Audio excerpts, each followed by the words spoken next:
c'est vraiment passionnant pour ça, pour les projets qu'on peut mettre en place. Et c'est aussi passionnant pour les 1001 rencontres qu'on fait.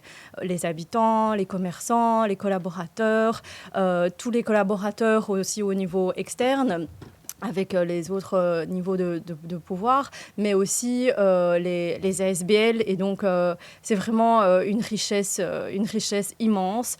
Et si je pouvais glisser un mot à moi-même, candidate il y a 3 ans, c'est vas-y, fonce, tu ne vas pas le regretter, c'est vraiment passionnant. Voilà. Et à quoi ressemblait votre quotidien durant le Covid ?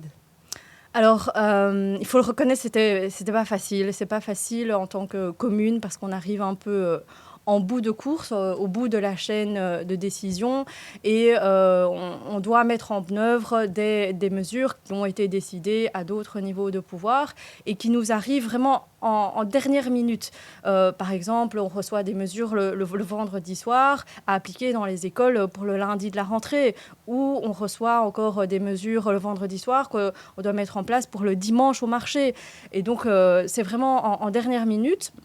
On n'est pas nécessairement toujours consulté sur toutes ces décisions et fatalement, ça ne correspond pas toujours à la réalité du terrain. Donc, c'est assez compliqué par rapport à ça.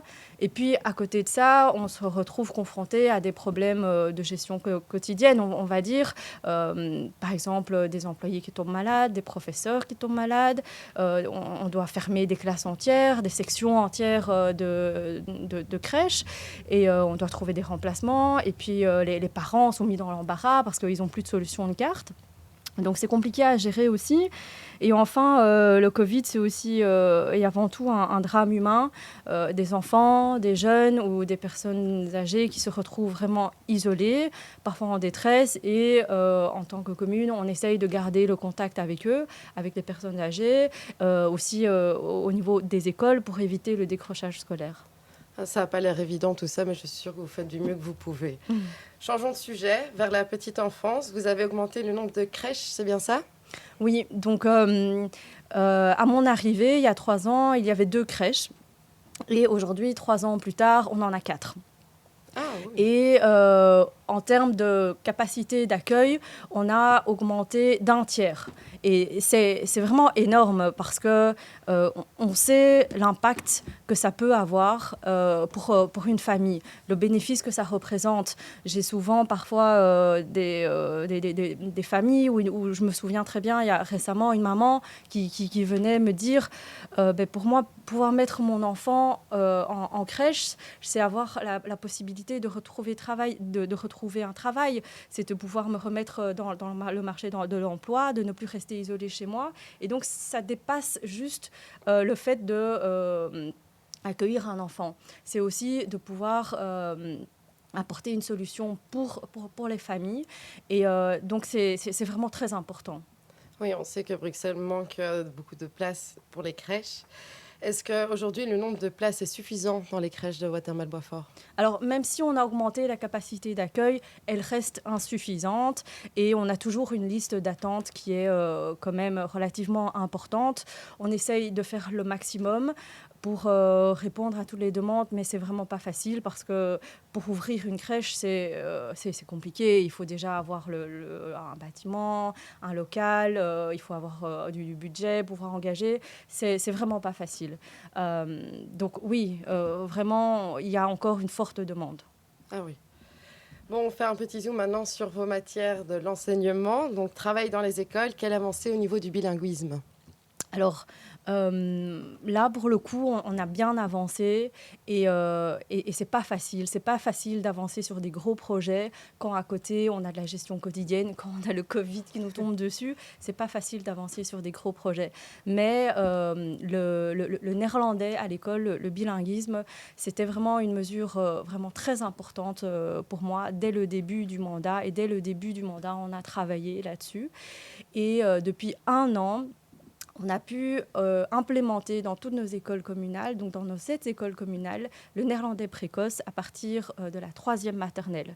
On sait que la Fédération Wallonie-Bruxelles subsidie les cours de néerlandais à partir de la 3e primaire. Et donc officiellement, le cours de néerlandais commence à partir de la 3e primaire dans nos écoles.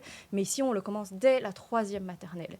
Et on voit déjà maintenant avec le recul, après un an de pratique dans les classes, un progrès mais immense parce qu'après un an, on s'aperçoit déjà que ces enfants, ils savent par exemple déjà citer les couleurs, ils savent se présenter, ils savent dire leurs émotions, etc. Et donc, en fait, on s'aperçoit qu'ils ont déjà acquis une partie du programme de troisième primaire. Et donc, après la troisième maternelle, la première primaire, la deuxième primaire, ils vont arriver en troisième primaire déjà avec un bagage, mais beaucoup plus avancé. Et ça, c'est vraiment génial. C'est vraiment génial de pouvoir les résultats des projets qu'on a imaginés, concrétisés, et voir le bonheur des enfants qui sont motivés, qui sont enthousiastes et qui sont demandeurs d'apprendre. Voilà, c'est super. En tout cas, félicitations à vous. Et puis, vous avez aussi un projet pour septembre 2022. Est-ce que vous pouvez nous en parler ? Oui, alors à côté de ce projet de néerlandais précoce dans toutes les écoles, on a une école en particulier qui va devenir une école en immersion. Donc avec deux filières, une filière francophone, une filière en immersion, mais où 50% des cours seront donnés en néerlandais. Donc on n'a pas encore choisi exactement quelle matière, mais imaginons le cours de maths, le cours d'éveil seront donnés vraiment 100% en néerlandais. Et ça, c'est vraiment un projet de longue haleine qui se concrétise seulement ici après 3 années, parce que on le sait, dans l'administration publique, tout prend un peu plus de temps, mais donc... il a fallu choisir une école, il faut construire ce projet. C'est un travail énorme avec le service d'enseignement, avec l'équipe pédagogique, avec la direction. Il faut choisir les matières, il faut recruter, il faut avoir toutes les autorisations de la Fédération Wallonie-Bruxelles. Il faut aussi faire les travaux dans l'école pour aménager les classes. Et donc, c'est vraiment un gros projet de longue haleine sur lequel on travaille vraiment depuis le début du mandat et qui va se concrétiser normalement ici en septembre à la rentrée 2022. On vous souhaite beaucoup de succès, en tout cas. J'espère que ça se passera très bien. Vous avez aussi la compétence de la vie économique et pour cela, vous avez amené un 3e marché sur Boitsfort. Est-ce que vous pouvez nous en parler, nous en dire un peu plus, quelle est sa particularité ? Oui, alors effectivement, ce marché est un peu spécial. On a déjà 2 autres marchés à Watermael-Boitsfort, le marché du dimanche bien connu autour de la place communale et un autre à la place Kem le mercredi. Et ici, la particularité de ce marché, c'est un marché citoyen. C'est un marché qui a été co-construit et imaginé dans un projet participatif avec les habitants du quartier, avec les ASBL, avec les commerçants. Donc, ils ont pu donner leur opinion, ils ont émis leurs demandes, leurs besoins, et on a construit ça ensemble. C'est la raison aussi pour laquelle ça a mis un peu plus de temps, parce qu'il a fallu concilier les différents avis. Mais voilà, on est très heureux d'avoir pu inaugurer ce marché depuis septembre de cette année. Et la particularité, c'est pas seulement dans la réflexion et la construction du projet, mais c'est aussi dans la mise en œuvre maintenant hebdomadaire. Dans la gestion, chaque semaine, il y a un espace citoyen qui est réservé aux ASBL et aux habitants du quartier. Ils peuvent venir présenter leurs produits. Une semaine, on a eu une fête antillaise avec des habitants qui venaient faire du punch et des plats antillais. La semaine d'après, c'est une famille marocaine. La semaine d'après, ça sera plutôt un thème breton, etc. Enfin, donc, c'est vraiment un espace de rencontre. Donc, c'est plus qu'un marché, c'est presque comme une fête de quartier, un lieu de rencontre, un peu un after-work où les gens se réunissent. Donc, sans plus tarder, je vous donne rendez-vous tous les vendredis de 15 à 19h au marché des Archiducs pour découvrir toutes ces nouveautés. J'ai déjà compris qu'apparemment, ça attirait pas mal de monde et ça attisait beaucoup les curiosités. Donc, dernière petite question. Donc, comment est-ce qu'au niveau local, on peut également soutenir l'entrepreneuriat ? Alors, les communes n'ont pas d'énormes ressources pour soutenir l'entrepreneuriat, mais c'est quand même important. Et on peut quand même essayer de faire quelque chose avec les ressources qu'on a. Deux choses que moi j'ai essayé de faire ici depuis 3 ans, c'est soutenir les personnes qui veulent se lancer. Et donc, ça commence par essayer de leur trouver un local qui soit disponible et adapté à leur projet. C'est les aider dans toutes leurs demandes d'autorisation, de permis. C'est de les mettre en lien avec des partenaires, que ce soit Bruxelles ou d'autres partenaires ou des partenaires plus locaux, le CPAS, les ASB locales. C'est de leur offrir aussi une visibilité, de faire leur promotion et donc vraiment encourager les jeunes à se lancer et faciliter un peu toutes les démarches administratives.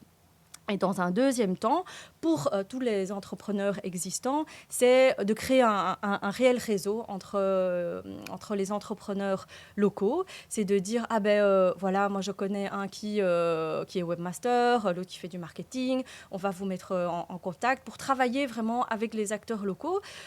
Pourquoi déjà, pour promouvoir les talents locaux, mais c'est aussi parce que quand on est local, on a peut-être une meilleure sensibilité sur la vie de quartier. Et donc, c'est un plus aussi de travailler avec des partenaires locaux.